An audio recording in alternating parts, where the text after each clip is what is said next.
Yo tout le monde, ici Zinox pour une toute nouvelle vidéo. Aujourd'hui on se retrouve pour une vidéo assez spéciale parce que je vais vous présenter mon setup, puis aussi mon décor qui est en arrière. Ça va être plus vers la fin qu'on va voir le décor. Aussi, juste avant de commencer la vidéo, mon setup c'est pas le setup le plus cher du monde, hein. Je vais pas vous cacher, il m'a coûté en tout 1613$. C'est très peu pour un setup, mais pour moi ça fait amplement le taf pour le moment. Justement, le PC c'est pas le meilleur PC ni le moins bon, et les écrans c'est d'autres choses. Et pour comment je vais filmer le setup, c'est avec mon téléphone. Ne vous fiez pas aux 3 caméras, c'est pas genre la gamme ultra ou gamme de Samsung, je crois que c'est le bas de gamme. Les caméras sont pas ultra ouf, mais ça fait le taf pour filmer. Allez, moi je dis qu'on commence tout de suite la vidéo. Allez, à tout de suite. Et pour commencer, nous allons parler du mobilier, ce qui veut dire la chaise et le bureau. Le bureau, c'est un bureau tout à fait normal. C'est une table à manger de chez Ikea. Et oui, je sais, c'est le seul truc que j'avais grand qui faisait amplement, qui pouvait mettre tous mes écrans dessus, puis tout ça. Alors, pour ça, je vais pas vous le cacher. Et nous avons fait une petite modification ici avec mon père. Nous avons ici une plaque de bois pour pouvoir mettre le pied de micro, car sinon, ça, c'est beaucoup trop gros. Quand même très épais comme bureau. Passons à la chaise. La chaise, c'est une chaise Ikea plus que normale. Le seul point négatif que je pourrais lui donner, c'est que sur les longues sessions, elle fait mal un petit peu, genre surtout au niveau du fessier. Et passons tout de suite au tapis de souris. Le tapis de souris, c'est un tapis de souris RGB. Il y a plusieurs modes, regardez. Donc déjà ça c'est le deuxième mode animé. Ça c'est le premier. Ça c'est la première couleur: rouge, jaune, vert, bleu foncé. En vrai, le prix du tapis de souris, je vais vous le dire ici, c'est 9,89$, je crois. Le lien sera en description, mais avec tous les frais de livraison, c'est beaucoup plus cher. Mais en vrai, le point positif de ça, c'est qu'il est très peu cher, mais qu'il fait amplement le taf. Point négatif un petit peu, genre c'est que le tapis bouge un petit peu quand tu bouges la souris. Je sais pas si vous le voyez. Oui, c'est le seul point, c'est un des gros points négatifs de ce tapis de souris. Puis aussi qui prend beaucoup de la saleté. Alors si vous avez plus de budget, ne l'achetez pas, parce que je vous conseille pas. Vraiment, parce qu'en vrai, il est pas si dérapant que ça, ni il prend vraiment la poussière, tout ça. Pour la souris, c'est une souris, c'est la MSI Clutch GM8, qui est une souris de chez MSI. Elle fait amplement le taf pour moi, c'est la souris parfaite. Ouais, nous pouvons aussi mettre des poids dedans. Le lien sera en description, elles vont environ 40$. Le seul point négatif que je pourrais donner à cette souris, c'est que au début, j'ai dû m'habituer aux boutons sur le côté. Parce que en vrai, avant, j'avais une autre souris, j'avais la T-Series Rival 310. C'était une très bonne souris. Je la conseille énormément elle aussi. Le lien sera aussi en description si vous la voulez. Voici le tapis, le clavier. Il y a, lui aussi, c'est un clavier genre no marque. C'est une marque, mais genre il n'est même pas écrit le nom de la marque dessus. C'est un clavier mécanique qui vaut très peu cher. Il y a plusieurs modes dessus, je vais vous les montrer. Donc déjà, celui-là, c'est mon mode à moi. Pour changer de mode, si vous l'achetez CP ici, vous faites ça. Ça, c'est un mode quand il s'allume d'habituellement. Ça, c'est un mode aussi quand il s'allume. C'est une animation, regarde, vous voyez. Ça aussi, c'est une autre animation. Ça aussi, ça aussi, ça aussi, ça aussi, ça aussi. Après, il y a ça. Il y en a beaucoup. Il vaut très peu cher. Il m'a coûté environ 29$, environ 30$. Et aussi, on peut le détacher, on peut le déconnecter facilement. Et pour ceux qui veulent savoir, même si ça coûte pas cher, moi, ça fait environ depuis mai que je l'ai. Ça fait environ 6 mois. Il n'y a jamais eu de problème à date. Pour le micro, nous avons un Fifine A6V. Que je vais garder la boîte en arrière, bien sûr. Oui, c'est un micro RGB très peu cher. Moi, à l'époque, il valait environ dans les 60$. Mais moi, celui-là, j'avais eu en réduction à 49$. Je crois qu'il coûte 50$ maintenant, sans le pied de micro. Je vais vous mettre les deux versions. Je vais vous mettre la version comme ça, juste le micro avec le petit trépied.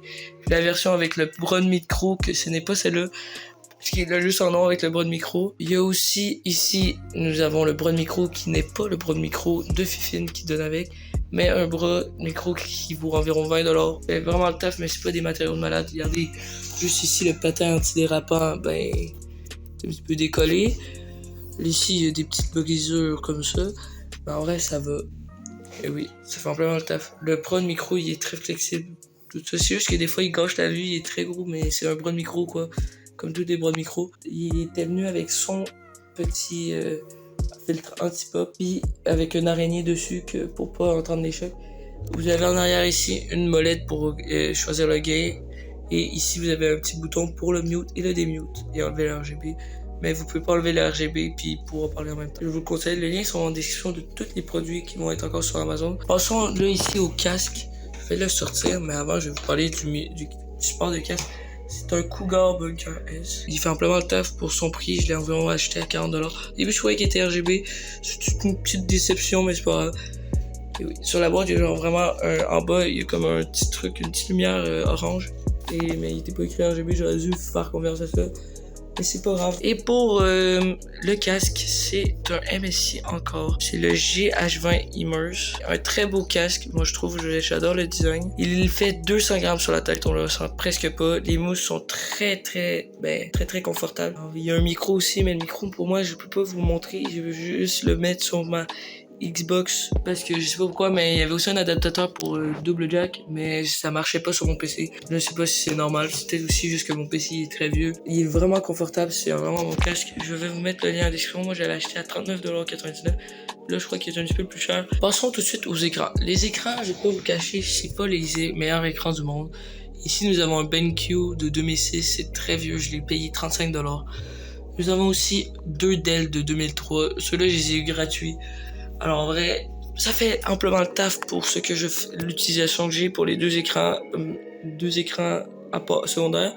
Mais pour l'écran principal, c'est ça le problème. C'est que l'écran principal, faudrait que je le change bientôt parce qu'il y a vraiment pour le bureau, il y a un gros temps de latence, comme 16 ms, c'est vraiment pas bien. Je crois que c'est vraiment beaucoup. Alors, c'est pas fait pour le gaming, mais moi j'utilise pour ça, je m'en fous un petit peu. Et passons en haut à la webcam, la Logitech C920S Pro en HD 30 fps. Très bonne caméra webcam, je vous la conseille si vous débutez sur le stream YouTube. Passons à la bête. Le PC, bien sûr, c'est pas un PC ultra gamer. Et oui, justement, le com management ne jugez pas, c'est pas moi qui l'ai fait, je l'ai acheté usagé.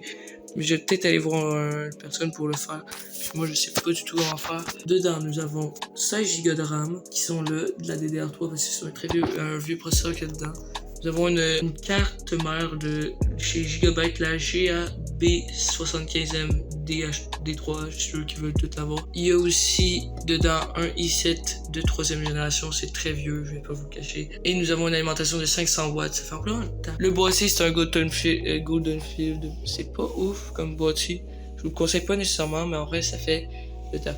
C'est plutôt genre un format mini ATX, mais c'est pour du micro. Je peux mettre du micro ATX dedans. C'est vraiment fucké. C'est pas le meilleur boîtier. Je vous le conseille pas du tout. Nous avons trois disques durs pour 1 Tera ensemble. Et nous avons ici la carte graphique qui est une MSI GTX 960 4 Go. Je vous l'avais dit que c'était pas un ultra bon PC, mais pour moi ça fait amplement le taf pour ceux que je stream comme genre GTA, Fortnite, ou faire des vidéos sur ces jeux-là. Ah ouais, c'est tout pour le setup. Passons tout de suite au décor. Voici le décor. Et oui, je l'avais vu au début de la vidéo, vous suis allé le voir à la fin. Ici, nous avons l'étoile de la mort de Star Wars. Et oui, je sais pas si ça se voit là, je suis un petit peu fan de Star Wars. Je sais pas si ça se voit. Oui. Alors, l'étoile de la mort. Au début, elle avait des batteries, puis on pouvait faire de la lumière avec. Désolé pour la vidéo, c'est vraiment pas beau. Puis, ça allumait tout en blanc, puis en haut, c'était en vert. Je vais essayer de mettre des batteries métaux, peut-être qu'on va pouvoir la rallumer. Ici, nous avons mon premier objet Star Wars qui n'est pas une figurine. C'est un destructeur de bombes d'Arvador. Nous avons un drone ici, impérial. Nous avons une petite figurine, je sais même pas si c'est une pop. Mais la tête est retournée. C'est dans Star Wars Solo. C'est un des pires Star Wars. Je vous conseille pas de le regarder. Nous avons Palpatine ici. C'est cette histoire de cette figurine-là. Elle est très vieille, cette figurine. De 1983, c'était à mon père. Et pourquoi il manque un petit peu de peinture, c'est à cause que le chien de mon père à l'époque l'a mangé. Et aujourd'hui, il est mort. Je crois que sinon il aurait été vraiment vieux. Et passons ici à la deuxième étage. Premièrement, nous avons ça, je l'avais pas expliqué en haut, mais ça c'est des lumières. Avant, dans mon ancien setup, et dans mon ancien décor dans ma chambre, il n'y avait pas de lumière de LED en fait ici. Puis je mettais ça pour allumer, pour faire un petit peu de lumière en arrière de moi. Pour ici, ça c'est toutes des masques de déguisement d'Halloween que j'ai eu. Celui-là il est vieux, celui-là il date de 2 ans. Ça fait beau, je trouve. Alors je l'ai laissé là. Puis il y a aussi mon cadran Star Wars. Ici nous avons à la 3e étagère, nous avons toutes des consoles, mais mes consoles. Ici il y a ma Switch qui est encore dedans, je l'utilise pas beaucoup, alors je l'ai mis là. Il y a une histoire pour un petit peu chaque truc. Et ici ça c'est la GameCube de mon père. Et passons ici à la Game Boy. La Game Boy c'est la Game Boy Advance de ma soeur, qu'elle me l'a donné, ma grande soeur. Dedans il y a un jeu Spider-Man, c'est le meilleur jeu de la Game Boy si vous voulez savoir. Ça c'est ma première Nintendo DS Lite. Et là c'est les toutes pétées, regardez.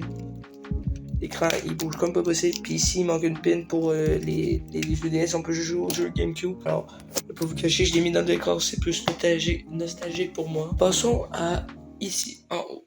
Nous avons un Tutus Stormtrooper, une Lavalampe, une boîte de mon support de casse. Regardez, ça ressemble à ça. Pourquoi il ressemble pas à ça? Parce qu'il y a deux modes dessus. Le petit mode puis le mode comme ça. Et ici nous avons la boîte du micro. Encore une lumière pour ça. Des fois je vais peut-être les allumer si vous allez voir sur mes streams. Et oui, justement je vais faire aussi mon Insta pub. Mon Twitch sera en description. Et si vous allez voir, vous abonner, ça me fera plaisir. Et justement ici nous avons la deuxième étage, c'est les LED. Les bandes LED, ici c'est des TP-Link connectés à mon téléphone, je peux tout changer. Mais je peux pas vous montrer, je vais peut-être vous montrer à l'outro. Et aussi nous avons la boîte du clavier que je vais pas vous cacher, c'est vraiment basique, c'est vraiment pas cher, ça se voit. Ici nous avons la boîte de la caméra qui est un petit peu défoncée, je vais pas vous cacher. Et la boîte du casque, le boîte du casque je l'adore, c'est le MSI Immerse GH20. Et ici nous avons dans l'étage ici, nous avons déjà des cassettes de ma deuxième trilogie préférée, la trilogie de Back to the Future. C'est aussi des films qui sont dans mon cœur, genre dans top 6, dans top 2. Et nous avons ici les cassettes de Star Wars 1, La Menace Fantôme, le making of qui fait y aller avec la trilogie ici, mais qui est là, parce qu'il rentre pas dedans. Et ici nous avons la trilogie, le 4, 5, 6. Nous avons aussi ici la boîte de Star Wars 4 en anglais. Ici nous avons une petite longue vue. Ici nous avons je ne sais plus du nom, mais ça fait des courants électriques. Ici nous avons, je sais pas si c'est un vrai fossile ou pas, mais à un moment donné, j'ai trouvé ça dans une mine, un petit Stormtrooper sur son Spider. Et c'est tout, en vrai, pour la partie décor. Je vous retrouve pour l'outro de cette vidéo. Et oui, premièrement, je vais vous dire merci d'avoir regardé cette vidéo. Et si tu l'as aimé, tu peux liker, t'abonner, activer la cloche des notifications. Et aussi, tu peux, si tu veux, aller dans mon serveur Discord dans la description. Il y a aussi mon Twitter, mon Twitch, mon Instagram. Et justement, moi je vous dis qu'on se retrouve pour une prochaine vidéo. Allez, ciao, c'était Zinox.